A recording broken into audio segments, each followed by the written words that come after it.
প্রতিটি মানুষকে এই বাজেটের আওতায় আনার জন্য, এবং এই জন্য আমাদের স্লোগানটি ছিল এরকম, অর্থনীতিকে গণতন্ত্রায়ন করা।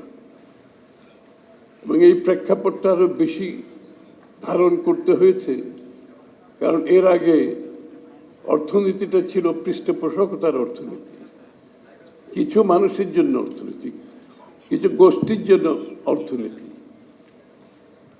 অথবা কিছু অর্গানাইজড গ্রুপের জন্য অর্থনীতি। যে মানুষগুলো অর্গানাইজ না, যারা পৃষ্ঠপোষকতা পায় নাই, যারা অর্থনীতির ভাবনার বাইরে ছিল, আমরা এই মানুষগুলোকে আনার চেষ্টা করেছি। লক্ষ্য করবেন, আমাদের দেশে এই একটা ব্যবসা করতে গেলে শুরু থেকে শেষ পর্যন্ত যে কষ্টটা আসে, এটা কিন্তু আপনার মূল্যের সাথে যোগ হচ্ছে।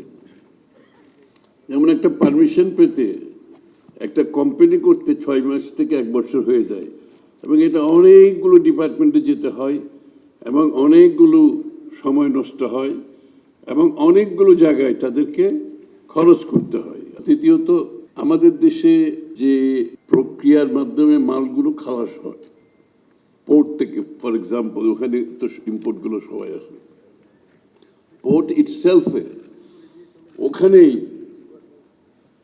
অধিক খরচ তাদেরকে করতে হয় বিভিন্ন কারণে।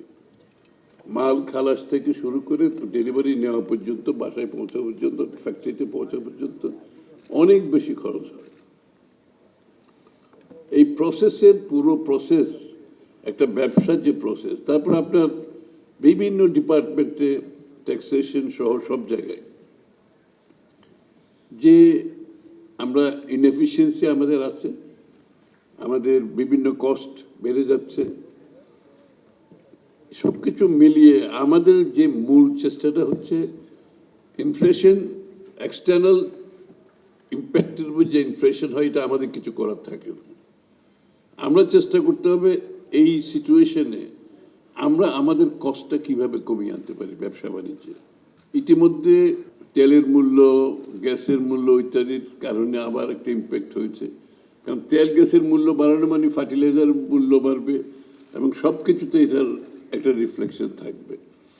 সুতরাং এক্সটার্নালি যে ইনফ্লেশনটা পুশ করছে, এটা আমাদের খুব বেশি কিছু করার থাকে না, কিন্তু আমাদের ডোমেস্টিক্যালি যে জায়গাগুলো নিয়ন্ত্রণ করলে আমাদের কস্ট অফ ডুইং বিজনেস কমবে। কারণ আপনারা জানেন, আমাদের কস্ট অফ ডুইং বিজনেসে, ইজ অফ ডুইং বিজনেসে বাংলাদেশ একেবারে তলানিতে বিশ্বে। ওই মানদণ্ডে আমরা একদম তলানিতে। ইজ অফ ডুইং বিজনেস তলানির অর্থ হলো আপনার cost of doing is also going high. সুতরাং আমরা অ্যাড্রেস করতেছি এই জায়গাগুলোতে।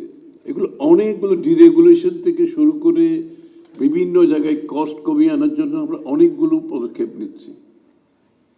এই পদক্ষেপগুলো যদি বাস্তবায়ন করতে পারি, আমাদের ইন্টারনালি কস্ট অফ ডুইং বিজনেসটা যদি আমি কমাই আনতে পারি, এটার একটা ইম্প্যাক্ট ইনফ্লেশনের উপর আগামী দিনে হবে।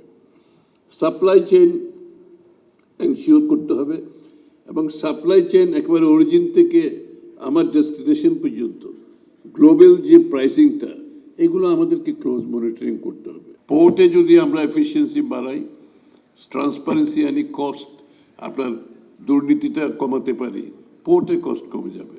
এইভাবে প্রত্যেকটি ক্ষেত্রে আমরা অ্যাড্রেস করতেছি, একটা একটা বক্স আমরা টিক করতেছি যে কিভাবে কস্টটা কমানো যায়। আর মূল্য নিয়ন্ত্রণ, বাজার নিয়ন্ত্রণ, পুলিশ দিয়ে, র্যাব দিয়ে, সরকারি লোকজন দিয়ে মূল্য কোনোদিন নিয়ন্ত্রণ হয় না। এটা আরেকটা ভুল ধারণা। আপনাকে মূল্য নিয়ন্ত্রণ করতে হবে আপনার পলিসির মাধ্যমে এবং আপনার ম্যানেজমেন্টের মাধ্যমে। সুতরাং আমাদের পলিসিগুলো যদি আমরা ঠিকমতো বাস্তবায়ন করতে পারি, আমি মনে করি আমাদের ইনফ্লেশন কন্ট্রোল করা খুব কঠিন হবে, মনে করি না।